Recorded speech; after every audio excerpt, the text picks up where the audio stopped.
still think I've done I've traveled the world. I've done everything where I never suffered in basically money-wise. You know, God always took care of me, so I never had to worry about. I was worried about it in the beginning, but then realizing that you don't have to, because if you're doing the job that your path was supposed to be doing, you're okay. Mm-hmm.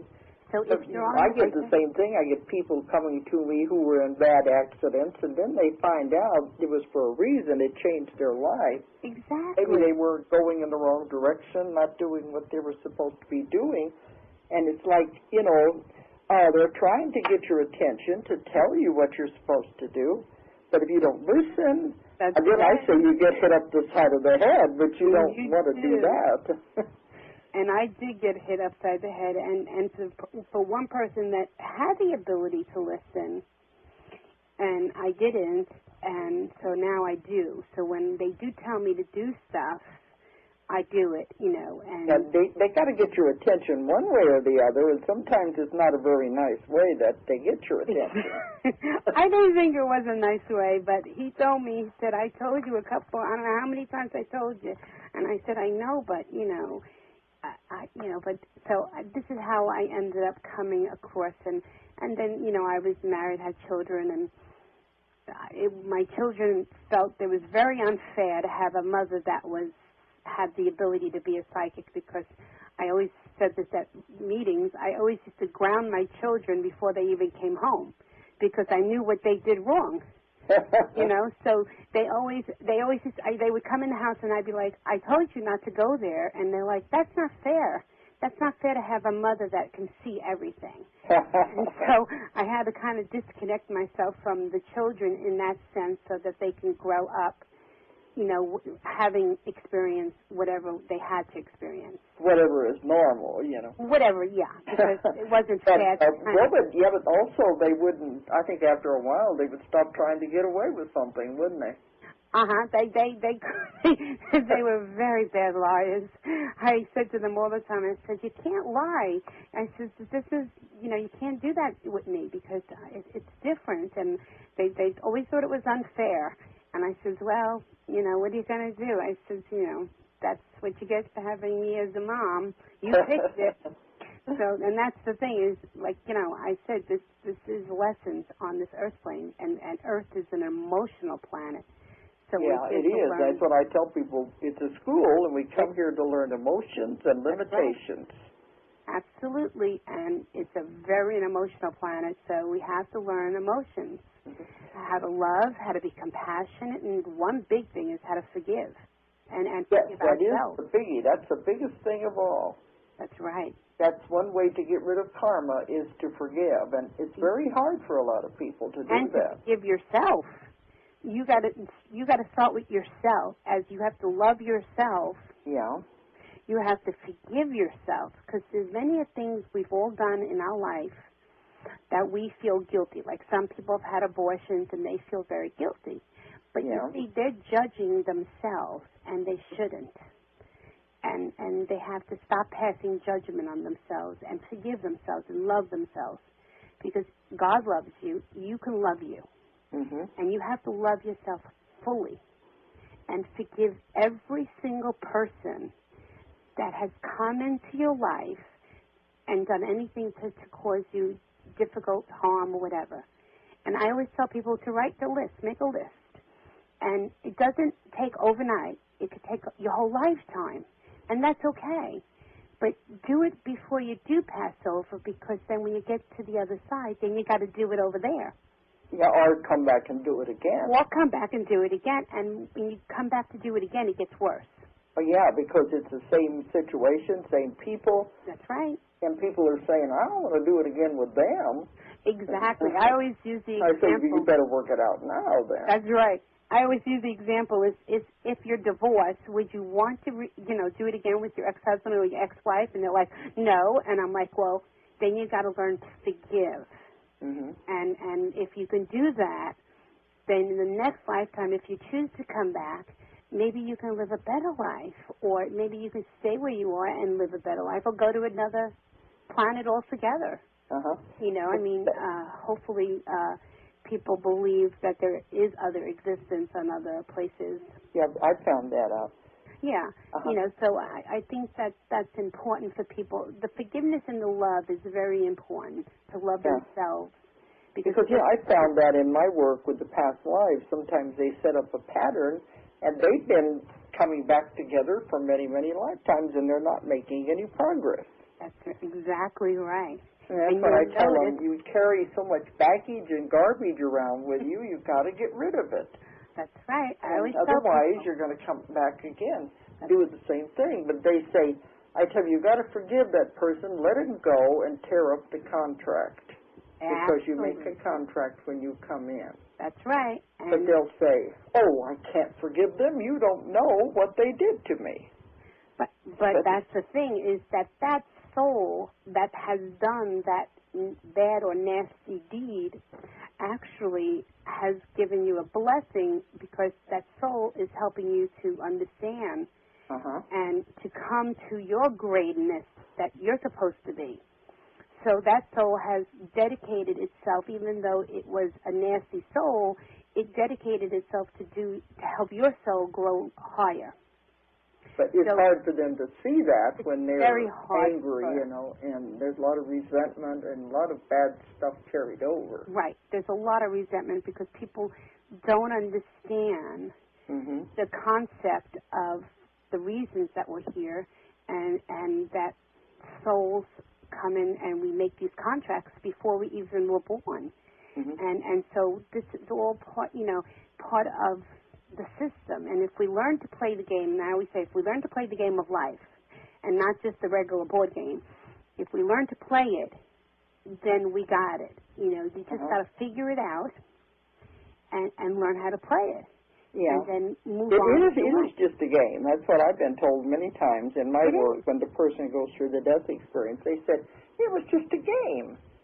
That's it was just a play on the stage. I can see all the actors getting ready to come on stage and do their lines. And they said, but when I was in the middle of it, it seemed so serious. Exactly. But it was just a game.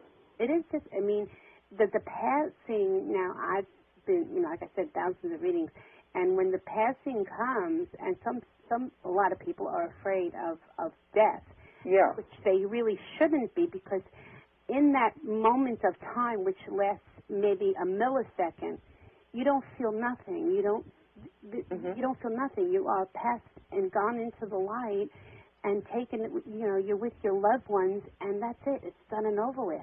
Yeah, that's what I've talked about that on this show. Also, what I found with that. But one thing I found, too, there is no God over there waiting to punish you. Absolutely not. That's right. There is nobody. What I found is you punish yourself. You judge yourself. That's right. That's exactly right. You look at your life you just came through, and you judge yourself, and there's no harsher judge than you yourself. That's exactly right. And you make the decisions on what you're going to come back and what you're going to experience, because you know what you have done that you shouldn't. Right. So why wait that long? You can get rid of all that before you have to go over there. That's the whole purpose of my life on this plane, is to try to get people to understand that why wait until you get there?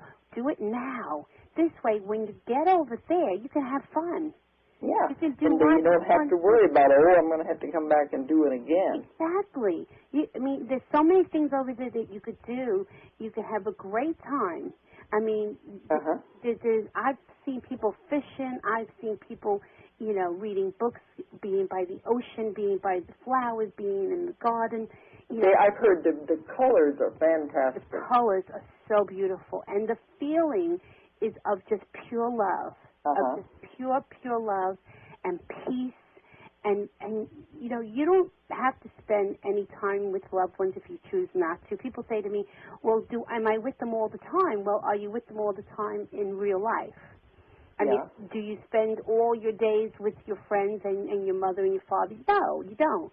So you're going to do basically what you want to do. So if you choose to go swimming for the day, you could do that.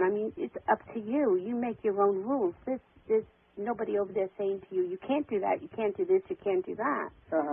Not like it is over here. And of course, I had one man who wrote me, and he was very heartbroken. His wife had died, and he was wanting to know, was his wife feeling as miserable as he was? You know, was she pining away for him and missing him and wanting him to come over there? And I told him, no, she's moved on with her life. There's a lot to do over there. Absolutely. Because, like you said, they don't sit around grieving over what's happening here. I mean, can you imagine being able to go and read all about your other lives in the Akashic Records, or go and do something that's amazing? And why would you, that would be, to me, would be greater than pondering and being sad, where I would hope that people on the earth plane would be feeling good for people, especially when they're, I know people that have lost children are very sad, but they're taken care of just as well as the older people. I mean, the older people are playing with the younger ones. They got sports, they got baseball, they occupy their time. All the animals are there because children love the animals. So everything is they try to make it very peaceful for any age that comes over there. But the parents or, the loved ones, instead of crying for them, they should be, praising them or saying prayers for them or saying loving things, because that helps them too on the other side. I found out if you grieve too much, you hold the soul here, and that stops their progress. It does. It really does hold them, and it also stops your progress. It's exactly right. Because, they don't want you to grieve. They really honestly don't. They want you to go on with your life because there is a purpose still to your life. Yes. Even though people think there isn't. Like the one incident I had with the little boy that passed away. Yeah. His mother, of course, obviously, when the children pass away, it's very hard. But the thing was, it happened so fast for him because he was hit by a car that he was kind of stuck in between the worlds. So he didn't know whether he was alive or passed over, because when he came to me, he kept telling me he was alive. Did you say it happened at night? It happened during the daytime. It was in the afternoon, and he was hit on a bicycle. No, when he was coming to you.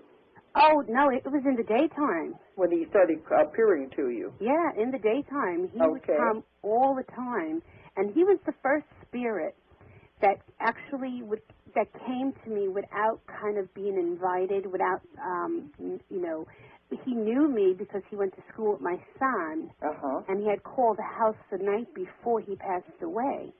So I wasn't sure if he was just trying to make a little contact there, but when he did pass away, he showed up, and what he would do to me is he would pinch me on the arm, and he would pull my hair. And when I went to talk to his mother, I found out that that's exactly where he would pinch his mother and pull his mother's hair. And I made an agreement with him because he had just passed over, and I said, I cannot go to your mother's house and tell her you're alive. I can't do it. And he says, you have to. And I said, well, you're going to have to give me 3 weeks, because I just can't do it now. This is too much. So I said to him, if you can leave me alone for 3 weeks, I'll make the call on Sunday. And so for 3 weeks, he kind of stood there. And my friends, basically, that I hang out with are either psychic or medium. So when I would hang out with them, they said that there's a little boy next to you. So I knew that it was true, because sometimes you think, you question yourself. You say, is this real? Is this not? Yeah. But they agree that he was there, and so that Sunday came, and he was again appearing in the house, and he's like, you got to call, you got to call, you got to call. Now it was 4 o'clock in the afternoon, so finally I called her, and I made an appointment to go see her the next day, and I went over there, and before I went over there, the phone rang, and it was another girlfriend